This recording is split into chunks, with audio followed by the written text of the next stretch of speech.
Hi friends, నేను మీ భాస్కర్ మేకల. So మొత్తానికి 9th వీక్ క్లోజింగ్ ఓటింగ్ ఎలా ఉంది ఏంటి అండ్ ఎలిమినేషన్ మీద క్లారిటీ అప్డేట్ ఇస్తాను. అండ్ సింగిల్ ఎలిమినేషనా డబుల్ ఎలిమినేషనా, సో ఏం జరగబోతుంది అండ్ ఏం జరుగుతుంది అనేది అయితే క్లారిటీ ఇద్దాం. అండ్ క్లోజింగ్ ఓటింగ్ లో ఎవరు ఏ పొజిషన్ లో ఉన్నారు అనేది చాలా క్లియర్ కట్ గా మాట్లాడతాను. సో అంతకంటే ముందు వీడియోకి ఒక లైక్ వేసుకోండి ప్లీజ్. ఒక వీడియోకి లైక్ వేసుకొని ఎండ్ వరకు చూసే ప్రయత్నం చేయండి. అలాగే ఇంకొకటి ఏంటంటే హైప్ అనే బటన్ ఉంది కదా, దాని మీద కూడా ఒకసారి క్లిక్ చేయండి. అండ్ ఇంకా వీడియో మధ్యలో ఎక్కడైనా నచ్చింది అనుకుంటే సబ్స్క్రైబ్ చేసుకోండి. ఇంకా లేట్ చేయను.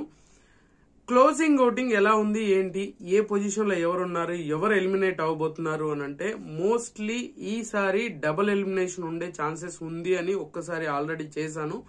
సో ఇప్పుడు డబుల్ ఎలిమినేషన్ ఉండే ఛాన్సెస్ ఉంది అని అంట. బట్ ఎందుకు అని అంటే హౌస్ లో చాలా మంది ఉన్నారు, అక్కడ చూస్తే చాలా తక్కువ వారాలు ఉన్నాయి.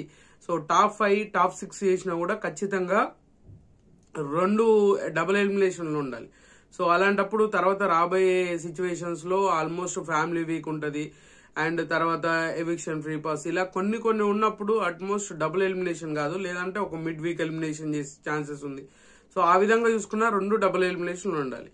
ఇప్పుడు చూసుకుంటే 7 మెంబర్స్ ఉన్నారు, డబుల్ ఎలిమినేషన్ చేసే ఛాన్సెస్ హైలీగా కనిపిస్తుంది. ఎందుకనంటే ఈసారి ఆ తనుజ గారి దగ్గర ఏదైతే పవర్ ఉందో ఆ పవర్ ని వాడేయాలని ఫిక్స్ అయిపోతాడు బిగ్ బాస్. ఎందుకనంటే ఇంకా ముందు జరగబోతున్నది ఆల్మోస్ట్ నెక్స్ట్ వచ్చేది ఎవిక్షన్ ఫ్రీ పాస్ రావచ్చు, ఫ్యామిలీ వీక్ రావచ్చు. ఇలాంటి అప్పుడు ఖచ్చితంగా ఆ పవర్ తోటి యూజ్ చేయకుండా టీఆర్పీని దొబ్బెట్టారు. అదొక మెయిన్ రీజన్ అయి ఉంటది.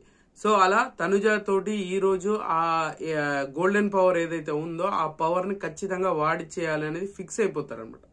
సో అలాంటప్పుడు ఖచ్చితంగా డబుల్ ఎలిమినేషన్ పెట్టి ఆ పవర్ ని కూడా యూజ్ చేపిస్తే సూపర్ ఉంటది. సో అది ఎలా చేస్తారు ఏంటి, అసలు నిజంగానే అంత ఇంపాక్ట్ క్రియేట్ చేయబోతుందా ఈ ఎపిసోడ్ అంటే నిజంగానే ఈ టాస్క్లలో కానీ ఈ వీక్ లో జరిగిన దాంట్లో చాలా better than voting, better than ఆ ఫుటేజ్ వచ్చింది. అండ్ చాలా మంది అసలు వాళ్ళకి ఇంట్రెస్టే లేదు అన్నట్టుగా తయారయ్యారు అనమాట. సో మనం వెళ్ళిపోతే బెటర్ ఏమో అనే ఫీలింగ్ లో కూడా ఉన్నారు. సో అలా మొత్తానికి క్లోజింగ్ ఓటింగ్ అయ్యేసరికి ఎవరు ఏ పొజిషన్ లో ఉన్నారు, ఎవరికి ఎంత ఛాన్స్ ఉంది వెళ్ళిపోయే ఛాన్సెస్ అనేది క్లియర్ గా మాట్లాడతాను. టాప్ పొజిషన్ వచ్చేసరికి క్లియర్ కట్ గా అండ్ ఎవరు ఏది ఎక్కడ టచ్ చేయకుండా చాలా క్లారిటీ ఓటింగ్ తోటి టాప్ పొజిషన్ లీడ్ చేస్తుంది మన తనుజ గారే మాత్రమే. సో తనుజ గారి ఓటింగ్ అనేది ఎవరు ఎక్కడ టచ్ చేసే పొజిషన్ లో లేరు అనమాట. ఆ రేంజ్ లో ఓటింగ్ అనేది పడుతూ ఉంది, అసలు తగ్గేదే లేదు. దరిదాపులో కూడా ఎవరు లేరు అని ముందు నుంచి చెప్తున్నాను. అండ్ ఈ వీక్ మొత్తం కంప్లీట్ గా తనుజ చుట్టే తిరిగింది అని చెప్పాను కదా. సో తనుజ చుట్టే తిరుగుతుంది, ఎపిసోడ్లే కాదు బీబీ టీమే ఆయన కంప్లీట్ గా అది చేస్తూ ఉంది అనమాట. సో ఈయనకి హెల్ప్ చేయబోయి వేరే వాళ్ళకి అన్యాయం చేయబోతున్నారంటే అలా ఏం లేదు. తనుజ ఈ వీక్ పర్ఫార్మెన్స్ వైజ్ బాగా చేసింది అండ్ చాలా విషయాలలో చాలా బెటర్మెంట్ ఉన్నాయి. అలాగని తప్పులు లేవని కాదు, బట్ కంటెంట్ అయితే ఖచ్చితంగా బయటకు వస్తూ ఉంది అనమాట ఆమె త్రూ. సో ఈమె 100% కాదు 200,000% కూడా ఈమెకి ఎలాంటి టచ్లు ఎలాంటి లొల్లు లేదు. అండ్ టాప్ పొజిషన్ లీడ్ చేస్తుంది దరిదాపులో ఎవరు లేకుండా.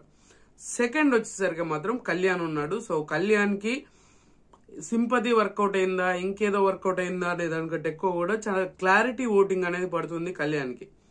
ఊహించిన దానికంటే ఎక్కువగా పడుతుందా అని అంటే ఊహించిన దానికంటే ఎక్కువ పడకపోయినా సో కాన్స్టెంట్ ఓటింగ్ అనేది పడుతుంది. అండ్ ఈయనకు కూడా చాలా స్టేబుల్ ఓటింగ్ అనేది ఉంటుంది.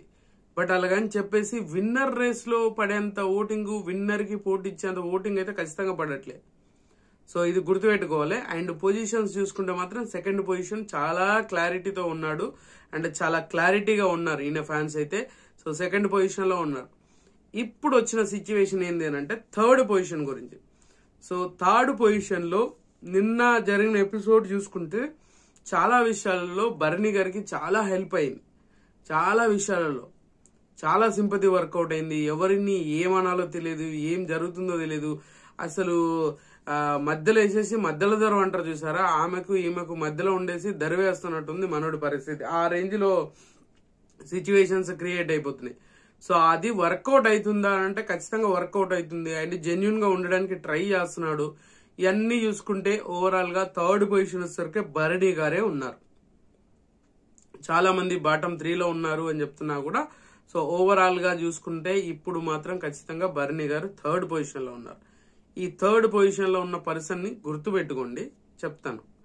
సో తర్వాత వచ్చేసరికి మాత్రం సుమన్ శెట్టి ఉన్నాడు. సుమన్ శెట్టి చాలా అంటే చాలా ఓటింగ్ పెరిగింది. ఒక్క రోజులో ఏదైనా మారిపోతుంది అంటే ఒక్క గంటలో ఏదైనా మారిపోయింది. ఎపిసోడ్ అయిపోయినాక మనోడికి బీభత్సంగా వ్యూస్ అంటే వ్యూస్ ఖచ్చితంగా ఓటింగ్ పడ్డాదా అని అంటే ఖచ్చితంగా వ్యూస్ ఓటింగ్ పడింది. అలా మనోడికి గట్టిగా ఆర్ఆర్ వర్కౌట్ అయిందారా బాబు అని అంటే వర్కౌట్ అయిందని చెప్పొచ్చు. ఎందుకంటే కంటెంట్ ఉన్నా లేకపోయినా సో బీబీకి కొంతవరకు కాదు చాలా ఫేవరబుల్ గా ఉంటది. సో సుమన్ శెట్టికి ఫేవరబుల్ గానే ఉంది.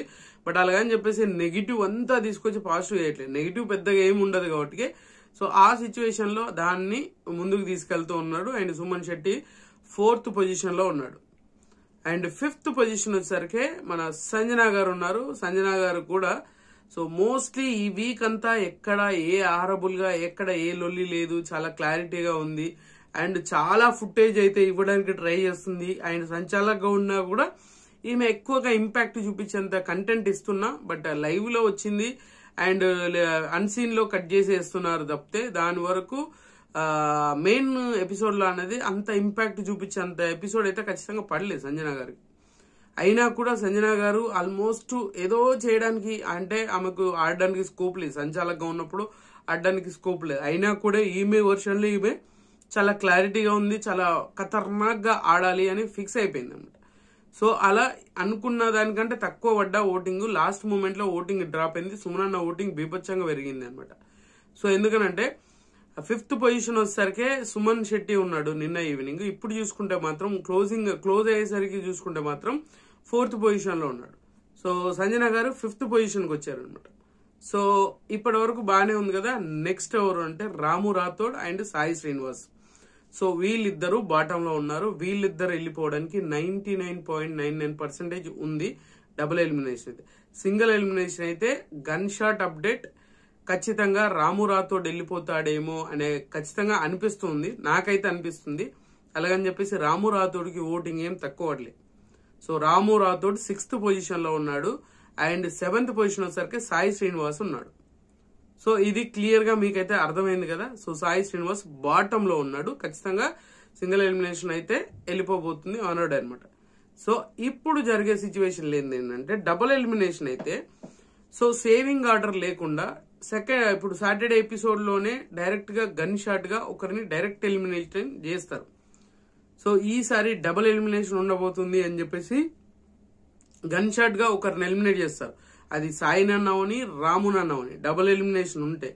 సో రాముని ఎలిమినేట్ చేసి సాయిని ఎలిమినేట్ చేసి అనేదానికంటే ఖచ్చితంగా సాయిని ఎలిమినేట్ చేస్తారు. సాటర్డే రోజు సాయిని ఎలిమినేట్ చేయాలి. ఓటింగ్ ప్రకారం ఖచ్చితంగా నో డౌట్ ఖచ్చితంగా సాయి శ్రీనివాసే లిస్ట్ లో ఉన్నాడు. మనోడిని ఎలిమినేట్ చేస్తే తర్వాత సండే ఎపిసోడ్కి వచ్చేసరికి ఈ బర్నీ గారిని అండ్ రాముని.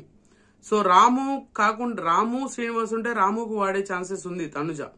సో అలా కాకుండా భరణిని అండ్ రాముని వీళ్ళిద్దరిని బాటమ్ లో పెట్టి ఎలిమినేషన్ జోన్ లో పెట్టి సో ఖచ్చితంగా ఆ పవర్ యూజ్ చేసే ఛాన్సెస్ ఉంటది అన్నమాట.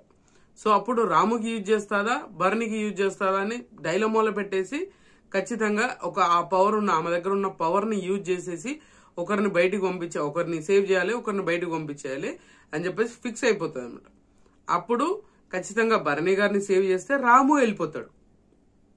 లేదు అని అన్నాం అనుకో, ఇలా చేసినా కూడా డైరెక్ట్ గా రాముని అండ్ ఒకరు భరణి గారిని సేవ్ చేసావు కాబట్టి రాముని కూడా సేవ్ అయ్యాడు అని చెప్పేసి రాముని కూడా ఉంచే ఛాన్సెస్ కూడా ఉంది సింగిల్ ఎలిమినేషన్ అయితే. సో ఇవాళ చాలా కీలకంగా మారబోతుంది. అండ్ ఈసారి ఎలిమినేషన్ మీద బిగ్గెస్ట్ ట్విస్ట్ అనమాట. తనుజ గారి పవర్ చుట్టే తిరుగుతుంది అనుకున్నాగా తనుజ గారి పవర్ ను ఖచ్చితంగా ఈ వారం వాడేయాలి. లేదు అని అంటే చాలా దగ్గరకు వచ్చేసాము, ఇప్పుడు తీసుకొచ్చేసి పవర్లు పెట్టేసి ఇంకొక వారం ముందుకెళ్లడం, ఈ ఎవిక్షన్ ఫ్రీ పాస్ ఉండి కూడా ఇంకెందుకు అనే ఖచ్చితంగా ఉంటది. ఎవిక్షన్ ఫ్రీ పాస్ ఉండకపోతే కష్టం. సో ప్రతి సీజన్ లో ఉంటది, ఎవిక్షన్ ఫ్రీ పాస్ కూడా ఉంటది. సో మళ్ళీ అది ఇంకొక పవర్, ఇలా అనుకుంటూ పోతే వారాలు పెరుగుతూ ఉంటాయి అనమాట. సో ఆ బేసిస్ మీద ఖచ్చితంగా ఆ తనుజ పవర్ తోటి డబుల్ ఎలిమినేషన్ చేసే ఛాన్సెస్ ఎక్కువగా ఉంది.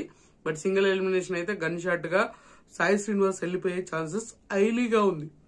అలాగని చెప్పేసి రాముకు కూడా బీభత్సంగా ఓట్లు పడుతున్నాయంటే పడుతున్నాయి. రాముకు కూడా చాలా స్టేబుల్ ఓటింగ్ పడుతుంది, ఆయనకి ఎందుకు ఫ్లక్చువేట్ అవ్వట్లే. సో అలాగని సాయి శ్రీనివాస్ కి రాముకి చాలా డిఫరెన్స్ ఉంది, అందుకనే చెప్తున్నాను. సో ఓవరాల్ గా పొజిషన్స్ ఇవి. ఎలిమినేషన్ అంటే ఎవరు ఎలిమినేట్ అవబోతున్నారు అనేది కూడా క్లారిటీ వచ్చినట్టే. సో రాము, సాయి శ్రీనివాస్ వీళ్ళిద్దరిట్లలో ఒకరు వెళ్ళిపోతారు. సాయి శ్రీనివాస్ వెళ్ళిపోయే ఛాన్సెస్ ఉంది. బట్ ఏంటంటే డబుల్ ఎలిమినేషన్ లేదు అని అంటే రాము నేను వెళ్ళిపోతా, నాకు అంత ఇంట్రెస్ట్ లేనట్టుగా ఉన్నాడు, ఆయనకు పదే పదే వెళ్ళిపోతాను అని చెప్పేసి అనుకోవడం వల్ల సో మనోడిని ఎలిమినేట్ చేసినా పెద్ద ఆశ్చర్యపోవాల్సిన అవసరం లేదు. సో సాయి శ్రీనివాస్, రాము వీళ్ళిద్దరూ వెళ్ళిపోయే ఛాన్సెస్ హైలీగా కనిపిస్తుంది. మీకు ఎవరు వెళ్ళిపోతారు అనుకుంటున్నారు ఏంటి అనేది కింద కామెంట్ చేయండి. సో ఖచ్చితంగా ఈ వీడియో మీకు నచ్చింది అనుకున్నాను. లైక్ చేయండి, షేర్ చేయండి, కామెంట్ చేయండి, సబ్స్క్రైబ్ చేయడం మర్చిపోద్దు. And good luck.